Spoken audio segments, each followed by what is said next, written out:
Welcome to Jurassic World in real life. Let's bring back some of the most dangerous creatures to ever roam the Earth. What could go wrong, right? How would we be able to clone dinosaurs? What would life with them roaming the Earth be like? And which ones would eat you for breakfast first? This is What If, and here's what would happen if we brought dinosaurs back from extinction. In the book and subsequent movie saga of Jurassic Park, scientists find DNA from dinosaur blood preserved inside of a fossilized mosquito. Then, they clone a whole theme park's worth of prehistoric creatures. And of course, all hell breaks loose. What you might not know is that the story was inspired by real-life events. In 1982, scientists discovered a 40-million-year-old fly, mummified in amber. And that's where the nonfiction drama ends and author Michael Crichton's science fiction begins. But it's not the only discovery that has raised the question of whether you could bring dinosaurs back from extinction. Components of dinosaur blood were discovered in a fossilized mosquito from the Eocene epoch. But there wasn't any dinosaur DNA that we could use for cloning. DNA is a vulnerable thing. It could be deteriorated by sunlight or water. So far, the oldest DNA discovered is 1 million years old. So, if you want to clone dinosaurs, you'd need to find DNA at least 66 times older than that. Instead of waiting on the miraculous discovery of dinosaur DNA, let's try something different. Like genetically reverse engineering dinosaurs. You could take an animal that's alive today and work backward. Okay, so going back through 66 million years of evolution wouldn't be a walk in the park. Genetically engineering a chicken to have teeth or a long tail wouldn't exactly make it a dinosaur. Life, finds a way. Now, if your dinosaur creations somehow escaped your maximum security lab and began living in the wild, you should be ready for trouble. With over 700 different dinosaur species discovered worldwide, you'd have to find out which of them would be safest to share the planet with, and which ones would pose a serious threat. And you'd have to figure that out the hard way. They would breed on their own. They'd be hunted for sport or for meat, maybe even kept as pets. And then there would be a Tyrannosaurus Rex on the prowl for you. Well, no, not specifically you, humans in general. People would spend less time outdoors out of fear of velociraptor attacks. Jobs requiring travel would become infinitely more dangerous. Do you want to be driving an 18-wheeler with one of these things running across the highway? Travel would also be more expensive because of extra security precautions. Delays and cancellations would be common due to the flight patterns of pterodactyls. And food supply chains would be disrupted, as cattle and other livestock would be prime targets for predatory dinosaurs. These creatures never had mammals to snack on in the past. Ranches and farms would be like a buffet for them. Massive herbivores like sauropods would struggle to meet their dietary needs. The plants that currently exist wouldn't be the same as those millions of years ago. Sauropods wouldn't have teeth, jaws, or digestive systems adapted to eating the grasses that are common today. Other animals and living things would need to adapt to the new predators on the block. dinosaurs would be the ultimate invasive species. And their presence could cause extinction events for some of today's species. It wouldn't be a bed of roses for the dinosaurs either. Unless they were engineered to be adapted to our modern-day global environments and climate, they would struggle too.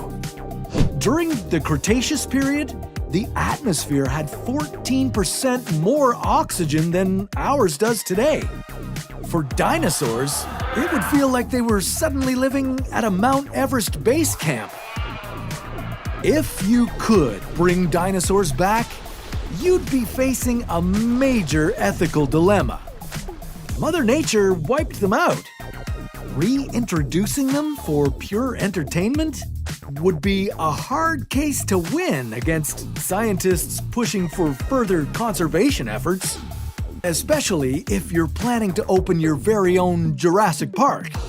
Lots of people would want to enjoy the dinosaurs in a zoo-like setting. You could stand to make a lot of money. So you'd likely have more luck convincing people if you stick to research purposes. You could do it to further cloning technology or to verify findings and theories based on fossilized remains. What if the dinosaurs that went extinct 66 million years ago were able to survive the asteroid? Well, with a few evolutionary modifications, anything is possible.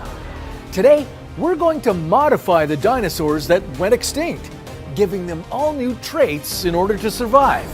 Some might get big, some might be small, and some will even get extreme rock armor, capable of surviving the asteroid impact. This is What If, and here's what would happen if dinosaurs had evolved to survive the asteroid.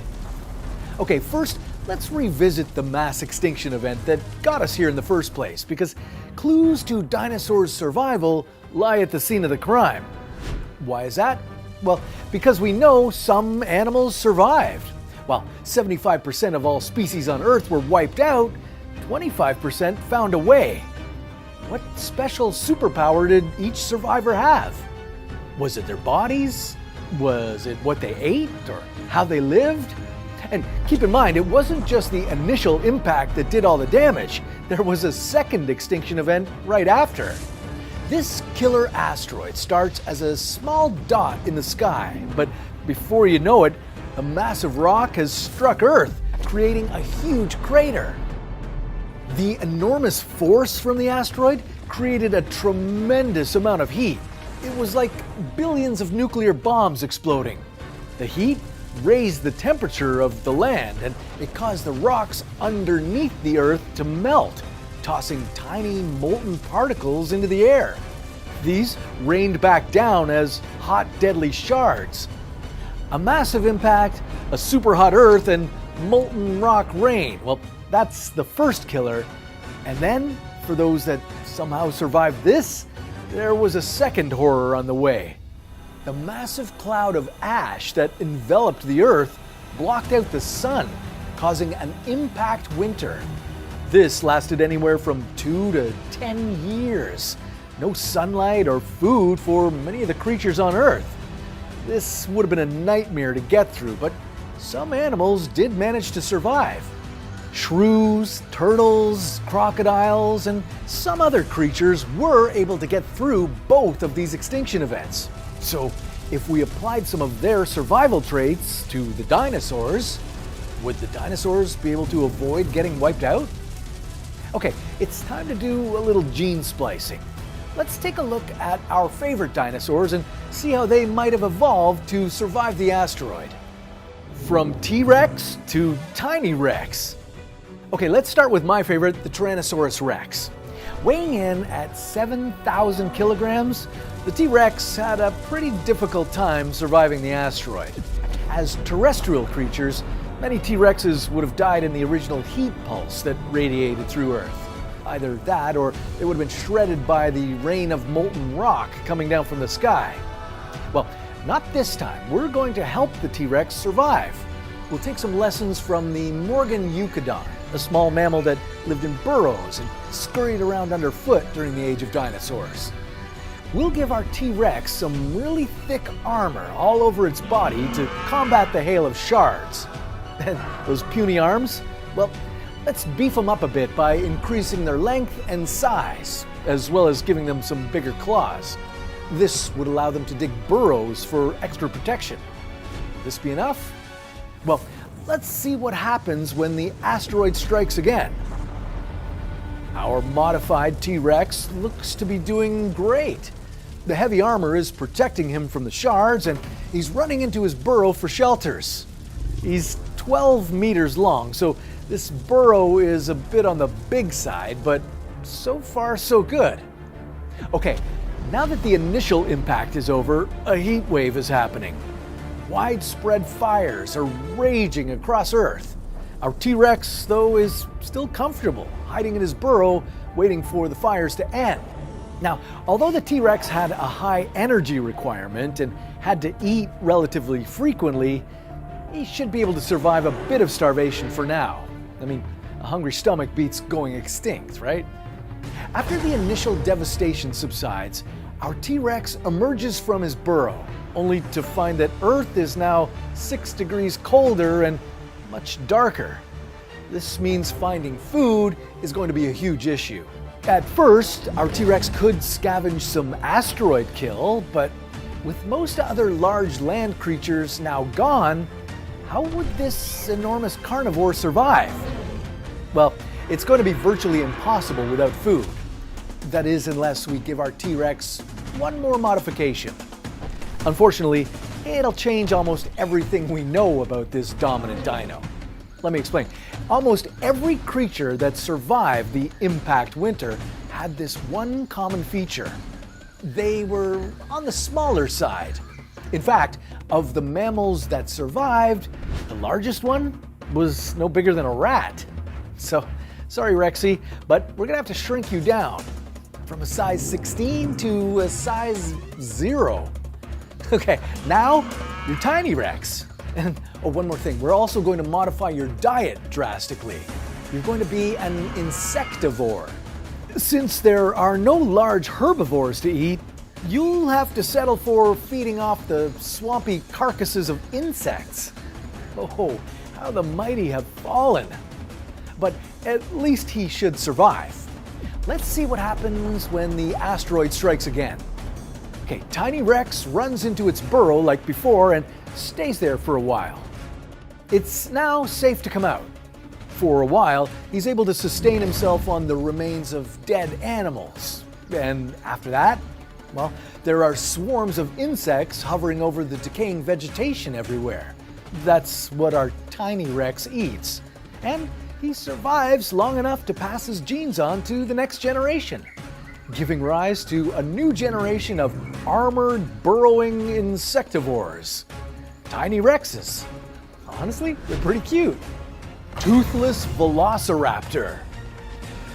All right, let's look at another star of the Jurassic Age, Velociraptors. What would it take for them to survive? Well, these dinosaurs lived in Central and Eastern Asia during the late Cretaceous period. They were about 1.8 meters long and weighed about 45 kilograms, about as much as a chimpanzee. They were pretty good at pouncing quickly on their prey and liked eating small herbivores. There's one other feature that they had that's given us an idea to build on, and that's that velociraptors had fluffy, feathery arms. Now, you might be thinking, why didn't I see that in Jurassic Park? Well, when the movie was made, scientists hadn't yet figured out that dinosaurs had feathers. Now, velociraptors had one other feature just like birds. They had thin, hollow bones filled with air sacs, a powerful mechanism for staying well oxygenated. They could get oxygen both while inhaling and exhaling. Now, despite all this, unfortunately, they couldn't fly, which may have been a key factor in their downfall. All right, time for us to give our velociraptors a few key modifications that could help them avoid extinction. Now, similar to our T-Rex, we'll shrink them down. Then we're going to give them wings so they can take flight when the asteroid strikes. This was one of the reasons birds survived. Some of them were able to fly away and avoid the initial blast. But just being able to fly won't be enough. These creatures will have to adapt and find food to survive the impact winter. What would they eat? Well, we'll have to give our velociraptors a taste for bird food. They could swoop down and prey on the small mammals scurrying about. Or they could search for seeds and nuts, which will still be around after the massive fires. Now, to pick those seeds out from dead forests, we'd better give them a beak, too, a key evolutionary advantage. And sorry, velociraptors, but we're getting rid of your teeth. In this new post-apocalyptic world, you're not going to need them. This will make sure you live to see another day. Yeah, this toothless velociraptor with its wings is definitely making it through the asteroid. Okay, so we've looked at the land and at the air. Well, now it's time to look at the sea. Michael Spinosaurus Phelps. The Spinosaurus was a large, semi-aquatic dinosaur with a massive sail on its back. It's kind of an odd-looking creature, 15.5 meters long with small hind legs, a predator who swam after fish. It wasn't really well adapted to land. In fact, this dinosaur was already extinct by the time the asteroid hit, but let's assume for a moment that it was around during the late Cretaceous period, because we think with a few modifications, we could help it survive the asteroid. And this time, we're going to look for some aspects of a creature that survived all 5 mass extinctions. The sharks, and you'll see why in a second. Unlike the shark, the sad thing about the Spinosaurus, well, it was a crappy swimmer. The fin on its back was seriously destabilizing. It made for a very difficult swim. Okay, so that 335 kilogram big back fin, it's gotta go. Or maybe become a much smaller dorsal fin. Let's streamline its body and shrink it a bit while we're at it, so it can glide, kind of like Michael Phelps. Now, another problem with the Spinosaurus? Well, we've got to swap out its whole breathing mechanism. Like the Velociraptor, it has lungs and a network of sacs inundating its hollow bones. We're going to replace this whole system with gills, and not your standard 5 gills, but a set of 7, so it can get enough oxygen whether it's in shallow water or the deepest ocean. Now finally, we'll give our Spinosaurus a swim bladder. That's a gas-filled sac which it can inflate or deflate whenever it likes. This way it can roam through different depths of the ocean. But one last trait before we go. The Spinosaurus was known for only eating a couple of things during its time. Well, our Spinosaurus, it can't be such a picky eater. Whether it's turtles or shellfish, sea snakes or smaller Spinosauruses, they're going to eat whatever's served for dinner. Okay, our new and modified Michael Spinosaurus Phelps is all set. Built to survive the asteroid. It'll dive deep when the top layers overheat, it can swim near and far, and in the beginning it'll eat all the dead fish that sink to the bottom. Later it'll eat anything. We're good to go. The butt-breathing Ankylosaurus. Okay, time for our last bit of genetic splicing. Now, sharks survived, but turtles did too. Is there a dino that could learn a few evolutionary tricks from the turtle? Or the crocodile? Well, let's look at the Ankylosaurus, the armored dinosaur with bony plates on its body and a powerful club-like tail. These large beasts were herbivores, eating tough leaves, pulpy fruits, ferns, and shrubs. They were also super slow-moving creatures. But come to think of it, that might actually be a good thing, because being sluggish is part of the evolutionary success story of both the turtle and the crocodile. For the Ankylosaurus to survive the asteroid, we're going to need one major change. Instead of being strictly land dinos, we're going to need them to be semi-aquatic. Now, coincidentally, semi-aquatic was my favorite 90s band. Oh, wait, that was Semisonic. Okay, In the hours after the asteroid strikes, as the Earth becomes super hot, we need a few ankylosauruses near the shore to slip into the water. Now, they don't need gills, but like a turtle, we'll make them good at holding their breath underwater for a long time, like 45 minutes.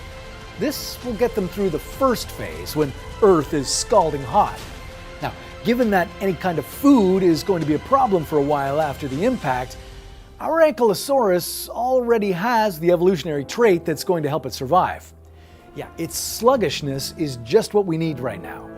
Just like a turtle, the less energy it uses, the longer it can go without food. Now, in addition, let's make our Ankylosaurus cold-blooded, so its body temperature is determined by its environment. This way, as the Earth gets colder during the impact winter, the Ankylosaurus's temperature can drop too, and its metabolism can slow further. The less energy it needs, the better. Maybe it hangs out underwater for a bit, brumating. This is the type of hibernation turtles do. And this is where the last body feature comes in. We're going to modify our Ankylosaurus so it can breathe through its butt. Yeah, I know it sounds ridiculous and sounds like maybe something Beavis and Butthead would say, but stick with me here. Turtles have cloaca, openings through which waste comes out.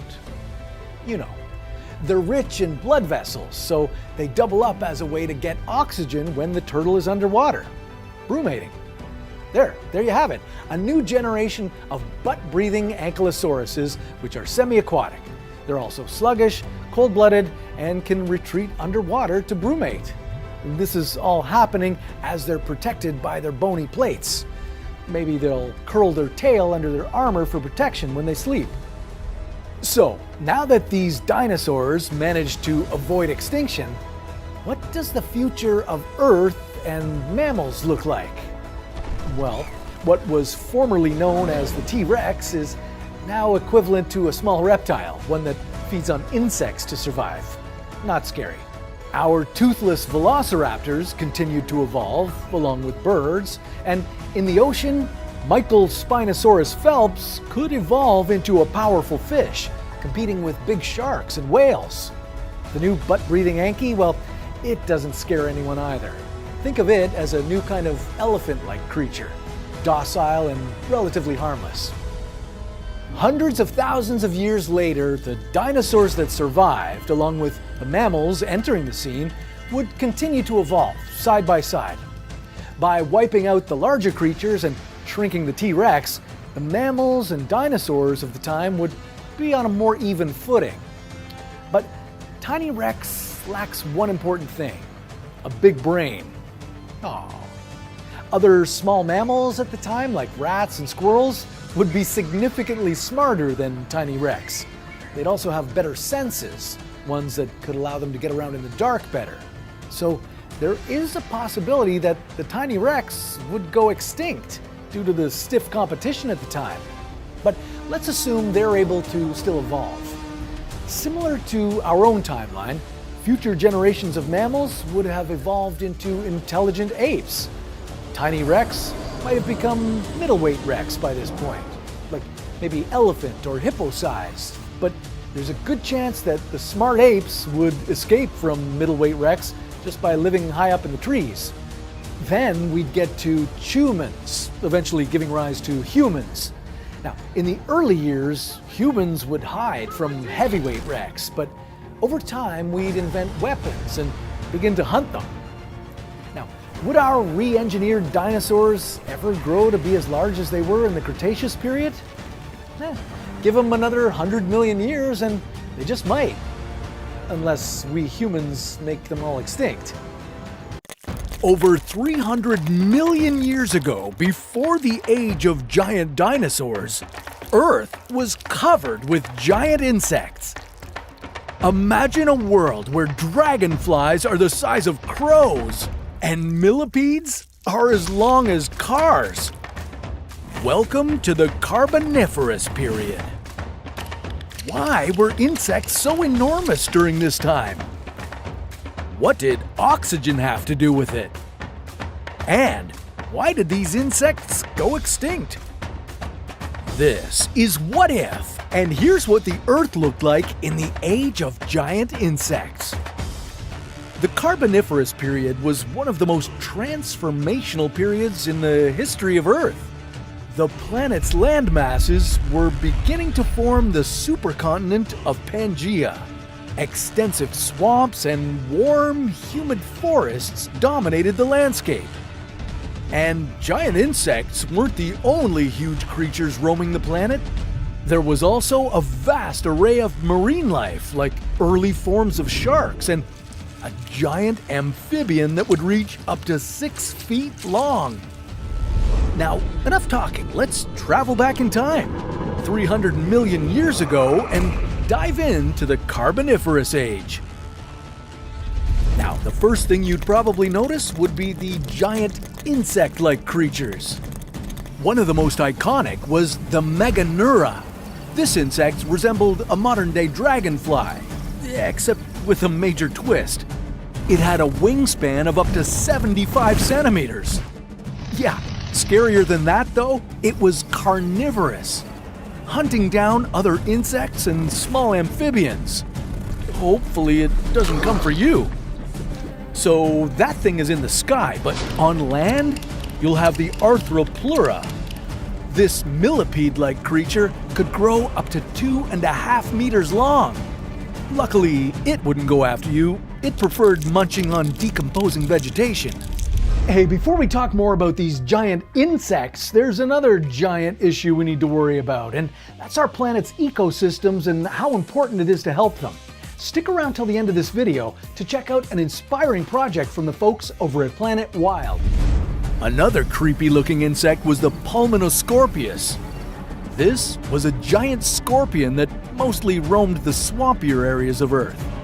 They could grow 70 centimeters long. There were also giant cockroaches that grew to 10 centimeters and mayflies with 45-centimeter wingspans. So it's safe to say that you'd have a lot to watch out for when you're wandering around in this period, but the question is, how did these insects get so big anyway? Well, you may have noticed as you've been hanging around in the Carboniferous age, you feel a lot more energetic and alert. Maybe you've had an easier time running around. This has to do with the oxygen levels in your current world. Research has estimated that the atmospheric oxygen levels were as high as 35% during this period. Compare that to the 21% we breathe today. Oxygen was one of the key factors in the gigantism found in insects at the time.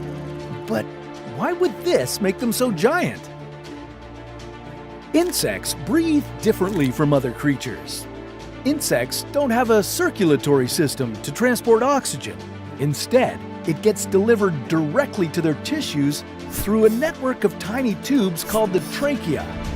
And the more oxygen in the atmosphere, the bigger these insects are. But there might be more reasons why the insects grew to this size. Another theory suggests that the insects were forced to grow so large due to oxygen toxicity. Yeah, as amazing as oxygen is, you can have too much of a good thing. Too much oxygen in your body can create what's known as free radicals. These are unstable molecules that can damage your cells and even damage your DNA. In the case of our insects, they were forced to grow this big. Otherwise, they'd suffer oxygen toxicity. Growing larger would slow down the rate of oxygen absorption, making it harder to suffer from too much oxygen. And the same could happen to you. The longer you hang out in this period, the higher oxygen levels will cause you to experience nausea, respiratory issues, and even some effects on your nervous system. Now, insects were arguably the stars of this age, but they weren't the only things to experience massive change during the Carboniferous period. This time was known as the Coal Age. That's because of the extensive coal beds that formed after ancient forests decayed. These coal beds are one of our main sources of energy. We're still using them today. And a lot of the fruits and veggies you find in the grocery store may be descendants of plants from over 300 million years ago. The Carboniferous period saw the evolution of the first seed-bearing plants, creating more diverse ecosystems than we'd ever seen before. Wait, what's that over there? Kinda looks like a dinosaur. Oh, hey little guy. Turns out this wasn't a dino, just one of the first reptiles to ever appear. But if you stick around a couple of million more years, we'll enter the Mesozoic era, which was known as the Age of Dinosaurs. Speaking of change, the atmosphere was another part of Earth that evolved during this period. Earth had a lush, greenhouse-like climate when you first arrived, warm and humid temperatures to support the swampy forests we've been mucking about. But as the period progressed over millions of years, the climate transitioned to what's known as an icehouse Earth state. The temperature would get significantly lower and ice sheets would begin to form, mainly in the southern hemisphere. But why did this happen? Well, as we've been exploring this crazy period, Earth's land masses have been slowly coming together to form a supercontinent known as Pangaea. And when land masses this big start to move, it can seriously affect ocean currents, wind patterns, and global climate. Now, the rainforests have collapsed, which has led to a decline in the fauna and vegetation that were previously booming. And with the rainforests in decline, well, that means oxygen levels are being reduced. Before you know it, our massive insects start dying and going extinct. Without the higher levels of oxygen available to support their size, well, these giant insects can't survive. The lower oxygen levels and a drier climate have created a habitat better suited for smaller insects. Also happening at this point, early reptiles are starting to take over, making the landscape way more difficult for the insects. Tyrannosaurus rex, king of the tyrant lizards. It's 6 meters tall, 12 meters long, and it weighs upward of 7 tons. You can hide from it. You might even be able to outrun it. But do you really want to do this every day? What would it be like to live with T-Rex? Would we keep them in zoos? Would we eat them in restaurants? Would we wear them on our backs? Or would we live in constant fear of being chomped, clawed, or trampled? This is What If. And here's what would happen if T-Rex were still alive. Roughly 66 million years ago, a massive asteroid thought to be about 15 kilometers wide hit the Earth with an impact equal to several million nuclear bombs detonating at once. This triggered the sudden mass extinction of approximately 75% of all plant and animal species on the planet. Among them was the most powerful terrestrial predator to have ever lived, the Tyrannosaurus rex. As one of the most popular prehistoric animals, being able to see a T-Rex in the flesh is a pretty common fantasy. But what if we got what we wished for, and T-Rex were still alive today? Would humanity be able to survive alongside them? Were T-Rex as vicious and as ruthless as they appear to be in movies and TV? Or would these massive dinosaurs be more worried about us than we'd be of them? If T-Rex were alive today, chances are they'd be an endangered species. Their terrifying reputation would be no match for the habitat loss, pollution, and food shortages caused by humans. Because of this, T-Rex populations would be a lot smaller, and it's even possible that they would have evolved to be a smaller size. We'd probably have to keep them in sanctuaries, similar to a wildlife safari, since letting them roam freely would be bad for both T-Rex and humans. In the wild, a T-Rex would have to look out for hunters or poachers who'd want the thrill and the bragging rights of taking down a 7-ton beast. But even if you were smart enough to keep your distance, a hungry T-Rex looking for food might find itself stumbling onto a farm or breaking into a city zoo. And if you can't imagine a rampaging T-Rex storming around your city, just imagine an upright bus with 2 legs and sharp teeth that have a maximum bite force of about 5,800 kilograms.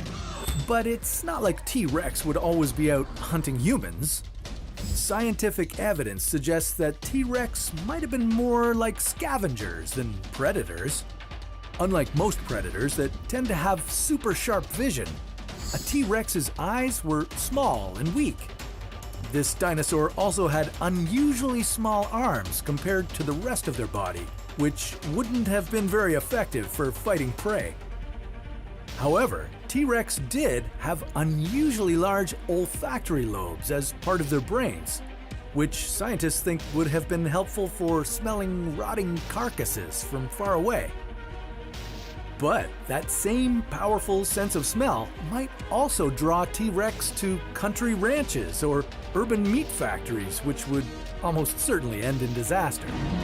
A T-Rex could eat up to 230 kilograms of meat in just one bite, so your farm animals wouldn't last very long.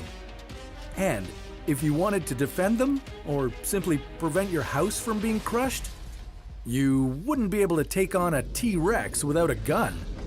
And if you didn't have one, you'd have to run for your life. T-Rex weren't super fast runners, with some scientists believing their top speed was around 16 kilometers an hour. So if you ran and hid in a dense forest where it would be hard for them to maneuver, you might be safe. You could also try to trip the T-Rex that's chasing you, since they're top-heavy dinosaurs that had a hard time getting up if they fell. Of course, we wouldn't have to worry about endangered livestock and outsmarting T-Rex if we kept them safely confined to wildlife preserves. We could create large habitats for them and grow food to feed them, so that their appetites wouldn't get them, or us, into trouble. The sanctuaries probably wouldn't look like anything from Jurassic Park, since, well, we've seen how well that worked. Could a monster be lurking in our oceans? And no, we're not talking about the Loch Ness Monster or the Megalodon. We're talking about a creature you've probably never heard of, the Mosasaur. But what's a Mosasaur? Could the Mosasaur have survived the Great Extinction? And if it did, how would it change our oceans? This is What If, and here's what would happen if Mosasaurus were still alive. In 2014, a British tourist spotted a strange creature while on a cruise ship in the Gulf of Mexico. It became known as the Carnival Cruise Monster, and the description sounded a lot like a long-extinct apex predator, the Mosasaur. But if the Mosasaur had survived the extinction event which killed off 3/4 of the plant and animal species on Earth, then we'd definitely know about it. It would have completely changed what our oceans look like and how we use them. In fact, if the Mosasaur was still roaming our oceans, the Megalodon might never have existed. But how can one animal have such a huge impact? These nightmarish marine animals were actually giant lizards, kind of like the land-dwelling Komodo dragons, but they evolved for life in the ocean. Their anatomy made them dangerous predators. Imagine a lizard monster with the double-hinged jaw of a snake, massive teeth, and a tail like a shark. Oh, and they could be as large as 18 meters long. That's 4 meters longer than your average yellow school bus. They basically ate anything they wanted. No fish, dolphins, sharks, whales, or even other mosasaurs were safe. Fossils from this species have been found on every continent, including Antarctica. Evidence that these lizard kings dominated the oceans in the Cretaceous period. But they weren't all so ferocious, with some species being as small as 1 meter long. Then, how did they become so terrifying? Their ancestors were more like the marine iguanas living on the Galapagos Islands today. Around 90 million years ago, these lizards would have ventured into the ocean for food. At first, they stayed close to the shoreline, but as they evolved, they started to make the open ocean their home. The evolution of their powerful tail vertebrae made them skilled and speedy swimmers, helping them move further away from the shore. But they also remained close to the surface because, like dolphins and whales, they needed to come up for air. It only took 27 million years for the Mosasaur of Jurassic Park to evolve. Of course, the Mosasaur in this movie is not very accurate. Even though a real Mosasaur was smaller than the one in Jurassic Park, it was still a very dangerous creature. If this species were alive today, it would completely alter our oceans. But why would it change them? And how would it affect the way we use our oceans? Much of the marine life we know today probably wouldn't exist with the Mosasaur inhabiting our seas. They just wouldn't have stood a chance against this mighty foe. Instead, the fish and mammals in our oceans would look and act much differently than they do today. They would have adapted special traits and methods to avoid the Mosasaurus. One ecological theory is that predators actually drive evolution because they force prey to adapt, and quickly. In fact, a 2007 study found that the diversity of marine creatures over the past hundreds of millions of years is directly tied to interactions between predator and prey. So, our oceans might actually be even more diverse if the Mosasaurus still existed. But what about us?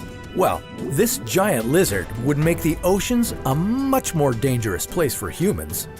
We would need much larger boats. Small fishing boats and sailboats could be swallowed whole by this creature. Ocean hobbies like sailing and fishing wouldn't be as popular, and swimming and surfing would certainly be life-threatening. And maybe the story of Moby Dick would be about a menacing mosasaur instead of a whale. Thankfully, mosasaurs do not exist today, or our oceans would look completely different, and that's a good thing. If the Mosasaurus were able to survive extinction, what's to say other species couldn't survive too?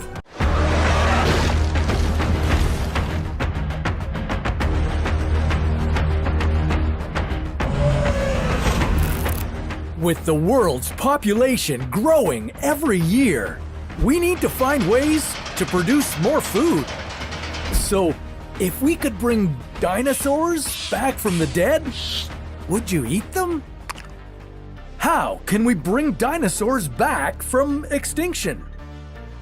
How much would they need to eat each day?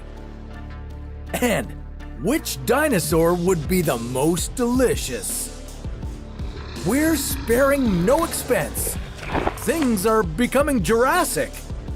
This is What If, and here's what would happen if we raised dinosaurs for food. Dinosaurs haven't walked the Earth for 65 million years. But if we managed to bring them back, could we raise them for food and eat their meat? Just like the movie Jurassic Park, we could possibly bring back dinosaurs. Did you know that dinosaur DNA is most closely related to chicken DNA?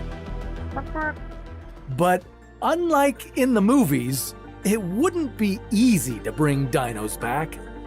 We would need to have some dino DNA that hasn't deteriorated. And unfortunately, that isn't easy to come by. But let's say we did stumble upon some suitable dinosaur DNA. What would be the next steps? Well, Scientists have been trying to resurrect woolly mammoths by sequencing their DNA from a frozen specimen. Then, they synthesized its genes and placed them into an Asian elephant embryo, as 99% of their genomes are similar. We could do the same thing to bring back dinosaurs, but we'd use a chicken egg instead. Then, we'd leave it under a heater and see if a dinosaur hatches. If it were a dinosaur, we'd treat it just like other farm animals we raise. And we'd need to feed that hungry dinosaur baby. So, how much would a dinosaur need to eat? Well, if you've watched Jurassic Park, you know that dinosaurs come in a range of shapes and sizes. So, it depends on what the dinosaur's diet is. For instance, herbivores like the Brachiosaurus could weigh 4 kilograms at birth, and within a few months, they could easily weigh 10 times more. Once it becomes an adult, this plant-eating giant would weigh in at a whopping 35 to 56 metric tons. That's about the same as 120 head of cattle. And it would need to eat 400 kilograms of food per day. That's how much 16 dairy cows eat in a day. But let's not forget how much meat that dinosaur would give you.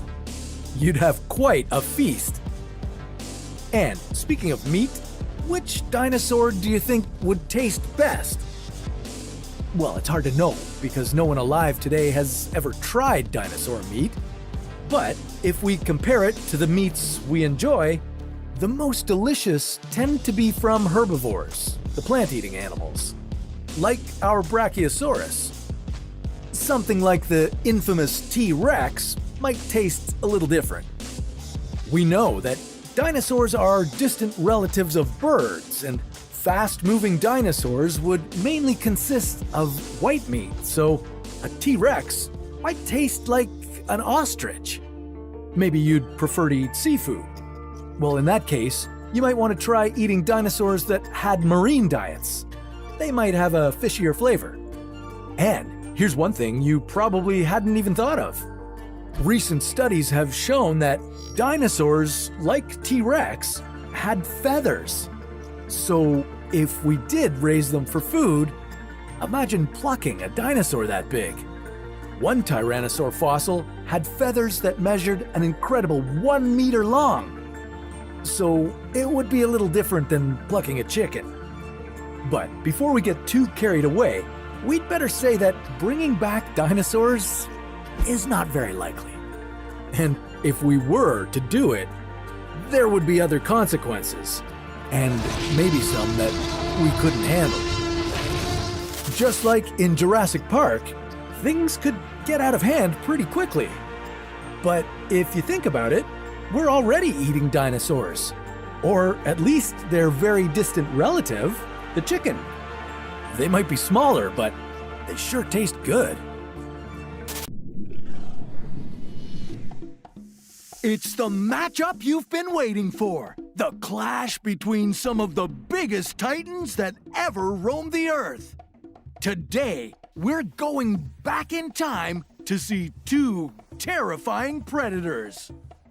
From the jungle marsh to the deep ocean, you can expect a Megalodon Titanoboa fight to be an epic brawl that will go down in history. How could this mega snake overpower the mega shark? What superpower would give the shark an advantage? And which animal would tower over the other? This is What If, and here's what would happen if a Megalodon fought a Titanoboa. Okay, before the carnage begins, let's break down the stats on these fighters. The Megalodon is one of the largest predators that ever lived. These sharks hunted in the oceans 20 million years ago, but they went extinct 3.6 million years ago. Growing to a length of 18 meters, These beasts measured 3 times longer than the largest great white shark ever recorded. And check out this massive jaw, spanning 3 meters wide with 276 teeth inside. That jaw is strong enough to crush a car. But will this killer meet its match against the fearsome Titanoboa? In this corner lies a prehistoric snake that could haunt your dreams, the Titanoboa. This serpent lived during the Paleocene epoch, which ended 56 million years ago. After the dinosaurs went extinct, Titanoboa became the top predator, slithering around on land. Measuring an average of 13 meters and weighing about 1.25 tons, this snake could roam unchallenged. It dominated its terrain. But a new challenger has entered. While this snake was known to devour giant turtles, fish, and reptiles, the Megalodon might just take a bite out of the Titanoboa. So, let's get down to the main event, the only reason you clicked play. This prehistoric grudge match has been millions of years in the making. But where could these giants duke it out? They both thrived in warmer climates, but the Megalodon lives in the ocean and Titanoboa slides through the jungles. You'd have to lure the shark into mangroves or an estuary where the fresh water meets the sea. The Megalodon's amazing sense of smell might detect the giant snake first. Or it could use its incredible superpower. Some sharks have electroreceptors that detect electrical fields, the energy that their prey generates. This ability could allow the Meg to strike first. But this serpentine predator has a few tricks of its own. Titanoboa stalked its prey by hiding in water or between trees and waiting for the perfect moment to strike, which might take days. If the Megalodon swims right under the snake, the Titanoboa could attack before the shark knows what hit it. If the snake dives into the water, it could sink its curved teeth into the shark. And as the Megalodon thrashes around, those meat hooks would dig deeper and deeper into the shark's flesh. The serpent would coil itself tightly around its prey and squeeze hard, trying to choke the life out of the Megalodon. With over 276 kilopascals of pressure, the Titanoboa could really put the squeeze on the Megalodon. But sharks don't have lungs. They have gills that absorb oxygen from the water. And while that massive snake's jaw opens 1.8 meters wide, it's not enough to swallow this aquatic beast whole. Titanoboa needs to crush the Megalodon and collapse its organs or block its gill openings. If the snake can drag the shark into shallow water, this fight is over. But in deeper waters, the Megalodon could use a high-speed assault and attack from underneath. The furious shark would use its jaws of death to maim and disable the snake, violently shaking the Titanoboa's body. In moments, those razor-sharp teeth would split the snake in two. The battle between these two titans would depend on which contender finds its opponent first. It would be a test of patience and savage strength between giants who are anything but sluggish or slow. But since these monsters didn't live at the same time, well, we'll never know for sure how this match would have gone down. We often think of dinosaurs as some of the most terrifying creatures that have ever existed. But what if I told you that there were some ancient creatures that were even more terrifying than dinosaurs? Ones with dagger-like teeth, massive horns, and gigantic sizes that would put T-Rex to shame. There were even some insects that were as big as you. Let's travel through time as we take a look at creatures scarier and more dangerous than dinosaurs. Megalodons. Ready to come face to face with one of the scariest aquatic predators of all time? Meet the Megalodon.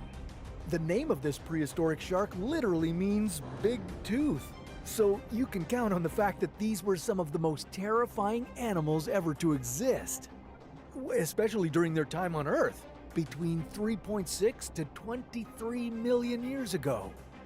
Megalodons were the largest sharks and one of the biggest fish ever, measuring a staggering 18 meters long and weighing over 70 tons. These sea creatures were mythologically gigantic and dangerous. They had massive jaws that could swallow you and a friend whole at the same time, even without clamping down on you with one of their many massive teeth that were bigger than dinner plates and perfectly designed to tear through your flesh with ease.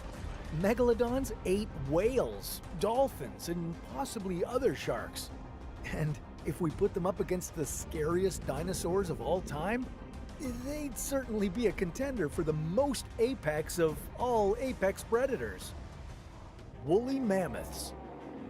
Okay, let's move on to a beast that our earliest human ancestors used to encounter thundering through frozen landscapes. Woolly mammoths. These colossal creatures were a testament to nature's ability to adapt to and thrive in even the harshest of living conditions. They roamed the Earth during the Ice Age from about 400,000 to 4,000 years ago. And then they went extinct. If they hadn't, who knows if humans would have gone on to become the dominant species we are today. Woolly mammoths weighed between 6 and 8 tons and stood at the imposing height of nearly 4 meters. It just so happens that they had gigantic curved tusks that were also nearly 4 meters long. But while their absolutely intimidating size might make them as fiercely scary as the dinosaurs, these fuzzy giants were herbivores. Lucky for us, that means they wouldn't need to hunt us down for dinner. Saber-toothed tigers. This brings us to one of the most formidable predators of the Pleistocene epoch, maybe even of all time, the saber-toothed tiger. These prehistoric cats stalked the land like silent assassins between 10,000 and 2.5 million years ago. They hunted everything from mammoths to mastodons.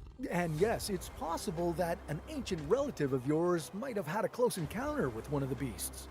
Saber-tooths weren't your average house cat either. They could be as long as 2 meters from head to toe and weigh up to 300 kilograms. Plus, as the name suggests, they had 2 massive and sharp canine teeth that resembled long, curved swords. These made them truly fearsome predators. They would ambush their prey and take them out with bite after fatal bite. Not that I'd want to be anywhere near this battleground, but these are definitely animals that could take on even the most dangerous dinos, like velociraptors.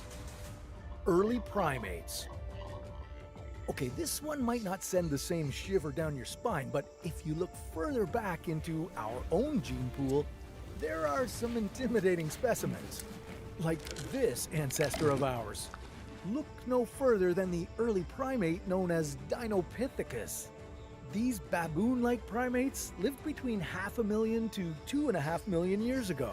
And even though they aren't huge by today's standards, at around 50 kilograms, they were one of the largest primates of the time. And considering that they would have had to compete with the previous mentioned beasts and even early humans, there's no doubt that these monkeys knew how to fend off other large predators. Elasmotherium. This next ancient animal might have the most beautiful and least scary sounding name of them all. It was known as the Siberian unicorn. But don't be fooled, they were not rare magical horses. Actually, they were an ancestor to the rhinoceros. And you better believe that they were big and had one very large horn protruding from their head. They were believed to have weighed around 4.5 tons, but that didn't make them slow by any stretch. They had long legs that allowed them to run across open grasslands at stunning speeds. And while there isn't any evidence of one in our fossil records, it's possible that their mythologized unicorn horns measured up to 2 meters in length. Glyptodon. From here on out, some of the animals from the past could seem a little weird. And in terms of a scary weirdo that might be able to give a dinosaur a run for its money, check out the armored mammal known as the Glyptodon. These were basically prehistoric armadillos, which, to be honest, makes them sound kinda cute. Except they weren't that. Covered in a bony, armored shell, Glyptodons were up to 3 meters in length and weighed over a ton. Their shell was an excellent protective shield from predators, but that's not all they had going for them. Their tails were equipped with a spiky club-like end that was a powerful weapon against anyone who dared step in their way. If an ankylosaurus tried to mess with this beast, well, yeah, good luck. Glypto would club him right in the ankles. Giant cockroaches. In today's world, cockroaches are seen as pests, but also as a symbol of how life can survive even in the grossest, least hospitable conditions. Well, their prehistoric ancestors took resilience to an entirely new level. Approximately 359 to 299 million years ago, these critters were some of Earth's earliest inhabitants.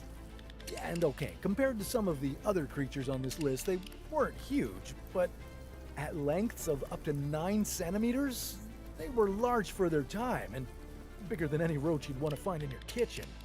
And while they may not stand much of a chance against dinosaur predators, they had armored exoskeletons that would have done a pretty good job protecting them. Yeah, good luck calling an exterminator on these bad boys. Pulmonoscorpius. Imagine a scorpion. Okay, you're already running away screaming, but brace yourself for something even worse. A scorpion with a tail that's bigger than you.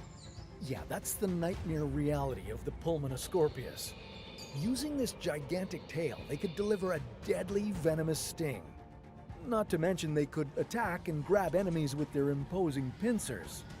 With most dinosaurs, you need to worry about confronting a towering beast with massive teeth, but with this giant scorpion, you need to worry about all that and the potential that they could poison you. Yikes!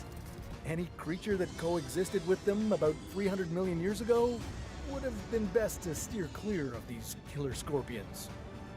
Okay, these are a lot of terrifying creatures, but would they have actually stood a chance against some of the most fearsome dinosaurs? Which ones were those again? Well, that's a story for another What If.